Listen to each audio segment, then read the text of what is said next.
తెలంగాణలో ఓటు చోరీ జరగడం వల్లనే బీజేపీకి 8 ఎంపీ సీట్లు వచ్చాయన్నారు పీసీసీ అధ్యక్షుడు మహేష్ కుమార్ గౌడ్. ఎలక్షన్ కమిషన్ విచారణ చేయాలని డిమాండ్ చేసిన పీసీసీ అధ్యక్షుడు బండి సంజయ్పై సంచలన ఆరోపణలు చేశారు. బీసీ రిజర్వేషన్ల విషయంలో బండి సంజయ్ ఆలోచనలు దేశ్ముఖ్లను తలపించేలా ఉన్నాయన్నారు. బీసీ బిల్లులను బీజేపీ ఎంపీలు ఎందుకు ఆమోదింపజేయలేకపోతున్నారంటున్న పీసీసీ చీఫ్ మహేష్ కుమార్ గౌడ్తో మా ప్రతినిధి Bhaskar face to face. Congress జనహిత పాదయాత్ర రెండో రోజు చొప్పదండి నియోజకవర్గంలో జరుగుతుంది. శ్రమదానంలో పాల్గొంటున్నారు పీసీసీ అధ్యక్షుడు మహేష్ కుమార్ గౌడ్. ఆయన మనతో ఉన్నారు.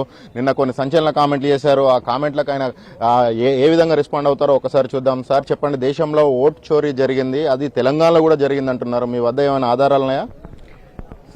నేను నిన్న చేసినటువంటి ఆరోపణ, వ్యక్తపరిచిన అనుమానం కట్టుబడి ఉన్నాను. రాహుల్ గాంధీ గారు మహారాష్ట్రలో జరిగినట్టు ఓటు తతంగము, ఓటు చోరీ మీద, ఓట్లు దొంగలింపు ప్రక్రియ మీద రుజువులతో సహా బయటపెట్టినారు. ఒకే ఇంట్లో 49 ఓట్లు నమోదైన మహారాష్ట్రలో. ఇందే మా మిత్రులు సమాచారం ఇచ్చారు. కరీంనగర్ పట్టణంలో ఒక ఇంట్లో 69 ఓట్లు నమోదై ఉన్నాయి. ఎలా సాధ్యమవుతుంది ఇది? ఒక పౌరుడికి, మీకు కానీ నాకు కానీ మా మిత్రులకు కానీ ఎవరికైనా ఒకే ఓటు ఉండాలి దేశంలో. కొందరు పౌరులకి బీజేపీ సానుభూతులు అనుకున్నట్టు వారికి మహారాష్ట్రలో ఓటు హక్కు ఉంది, గుజరాత్లో ఓటు హక్కు ఉంది, కర్ణాటకలో ఓటు హక్కు ఉంది. ఇది ఓటు దొంగలింపు ప్రక్రియ కాదా? ఇలా ప్రజల అనుమానం ఎక్కడ? మహారాష్ట్రలో 6-7 నెలల వ్యవధిలో 1 కోటి ఓట్లు ఎట్లా పెరుగుతాయి? మేము అసెంబ్లీలో గెలుస్తాం ఎట్లా, పార్లమెంట్లో ఓడిపోతాం ఎట్లా? తెలంగాణలో కూడా మీరు అసెంబ్లీలో గెలిచారు. అసెంబ్లీలో గెలిచినప్పుడు ఓటు చోరీ జరగలేదు. మరి పార్లమెంట్ దగ్గరకు వచ్చే వరకు ఓటు చోరీ ఎట్లా జరిగింది? పార్లమెంట్ ఎన్నికలు జరిగే సమయానికి తెలంగాణ రాష్ట్రంలో కాంగ్రెస్ పార్టీ అధికారంలో ఉంది. బిఎల్ఓలు, అంగన్వాడీలు అందరూ కూడా ప్రభుత్వ హయాంలోనే ఉంటారు, ప్రభుత్వ ఆధీనంలోనే ఉంటారు. అటువంటి సిచ్యువేషన్లలో ఎట్లా ఓటు చోరీ జరిగిందని భావిస్తున్నారు? ఓటు ప్రక్రియ అనేది రాష్ట్ర ప్రభుత్వం ఆధీనంలో ఉండదు.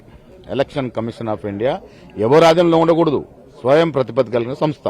కానీ వాళ్ళ దౌర్భాగ్యం అలా చేస్తలేదని ప్రజలు అనుకుంటా ఉన్నారు. బీసీ రిజర్వేషన్ అనేది ఒక దేశవ్యాప్తంగా ఒక దిక్సూచిగా తెలంగాణ ఉందని మీరు చెప్తా ఉన్నారు. ఇటువంటి తరుణంలో అందరినీ కలుపుకోపోవాల్సిన పీసీసీ అధ్యక్షుడు మహేష్ కుమార్ గౌడ్ బండి సంజయ్ని టార్గెట్ ఎందుకు చేశారు? బండి సంజయ్ గారు ఒక బీసీ బిడ్డగా ఎదిగారు. బండి సంజయ్ గారిని బీజేపీ రాష్ట్ర అధ్యక్షుడిగా తొలగించినప్పుడు కాంగ్రెస్ పార్టీలో ఉన్న మహేష్ గౌడ్ స్పందించిండు. కారణం ఏంటి? ఒక బీసీ బిడ్డగా బీసీల ఓటుతో ఎదుగుతున్నాడని. ఇలా బీసీ బిడ్డగా ఇది కేంద్రంలో మంత్రివర్గంలో నీకు అవకాశం వచ్చింది. ఎట్లొచ్చింది నీకు అవకాశం? ఒక పెద్ద సామాజిక వర్గానికి నువ్వు ప్రతినిధిని ఇచ్చారు. మరి ఇలా నీ బాధ్యత ఏముండాలి? ఇలా ఈ తెలంగాణ రాష్ట్రంలో కాంగ్రెస్ ప్రభుత్వం నడుస్తూ ఉంది. దాని కాంగ్రెస్ ప్రభుత్వానికి నాయకుడు ఎవరు? ఇలా రేవంత్ రెడ్డి గారు. ఒక రెడ్డి సమాజానికి చెందిన రేవంత్ రెడ్డి గారు కింద రాష్ట్రంలో ఉన్నటువంటి స్థితిగతులు అర్థం చేసుకుని, వెనుకబడ్డ తరగతుల వారికి జరుగుతున్న అన్యాయాన్ని అర్థం చేసుకుని 2 చట్టాలు తీసుకొచ్చాడు. స్థానిక సంస్థలకు 1 చట్టం, విద్యా ఉపాధికి వస్తే 2 చట్టాలు. 2 చట్టాలు తీసుకొస్తే దానికి సర్టిఫై చేయాల్సింది కేంద్ర ప్రభుత్వం కదా. ఇలా 4 మాసాలుగా ఎందుకు పెండింగ్ లో ఉంది అక్కడ? బండి సంజయ్ గారు బీసీ బిడ్డగా ఎందుకు వెళ్లి మోడీని అడుగుతలేడు? మా రాష్ట్ర ప్రభుత్వం చేసింది. ముస్లిం రిజర్వేషన్లు ఉన్నాయని అంటున్నారు. బండి సంజయ్ అంటున్నాడు. బండి సంజయ్ గారు అర్థం చేసుకోవాల్సింది, కేంద్రంలో మంత్రిగా ఉన్నారు కాబట్టి గుజరాత్ రాష్ట్రంలో అమలవుతున్న ఓబీసీ రిజర్వేషన్ సరళిని ఒకసారి పరిశీలించాలి. దాంట్లో ముస్లింకు రిజర్వేషన్ ఇస్తున్నారా లేదా? ఇది మోడీ గారు స్వయంగా వీడియోలు చెప్పాడు. నా రాష్ట్రంలో నేను ముఖ్యమంత్రి ఉన్నప్పుడు ఓబీసీకి రిజర్వేషన్ ఇచ్చాను, దాంట్లో ముస్లింలు కూడా లబ్ధి పొందుతున్నారని మాట చెప్పాడు. అక్కడ గుజరాతీ ముస్లింస్ లబ్ధి పొందంగా లేనిది తెలంగాణలో బీసీ కోటలో కొంతమంది బీదవారు, రిక్షా తొక్కునేవాడు, చిన్న చిన్న వృత్తులు చేసుకునే అతి పేదలైనట్టు ముస్లింలకు రిజర్వేషన్ అందుతే బాధ ఏంటి?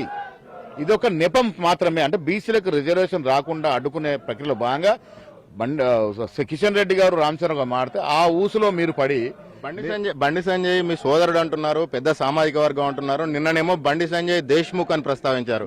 బండి సంజయ్ దేశ్ముఖ్ ప్రస్తావన వెనుక కారణం ఏంటి? 100% ఆయన వ్యవహార శైలి అంతా కూడా దేశ్ముఖ్లా ఉంది. దేశ్ముఖ్లు అంటే అన్ని కులాల వారు ఉంటారు. అగ్రవర్ణ జాతి లక్షణాలు వచ్చినప్పుడు దేశ్ముఖ్లు అవుతారు. పెద్దవారు దేశ్ముఖ్లు అంటే ఈ రాష్ట్రంలో. నేనేమంటాను, బండి సంజయ్ గారు ఒక బీసీ బిడ్డగా వ్యవహరిస్తలేరు. బాధాకరంటే ఒక బీసీ బిడ్డగా ఎదిగిన బండి సంజయ్ గారు ఇలా ఒక దేశ్ముఖ్లా వ్యవహరిస్తున్నారు కాబట్టి 42% రిజర్వేషన్ మాట్లాడతలేరు ఆయన. ఇవాళ బండి సంజయ్ గారు మోడీ గారికి మార్పు వచ్చిందా? బండి సంజయ్ లో ఆర్థిక పరమైన మార్పు వచ్చిందని దేశ్ముఖ్ అంటున్నారా మీరు? ఆలోచనలో మార్పు వచ్చిందని అనుకుంటా ఉన్నాను.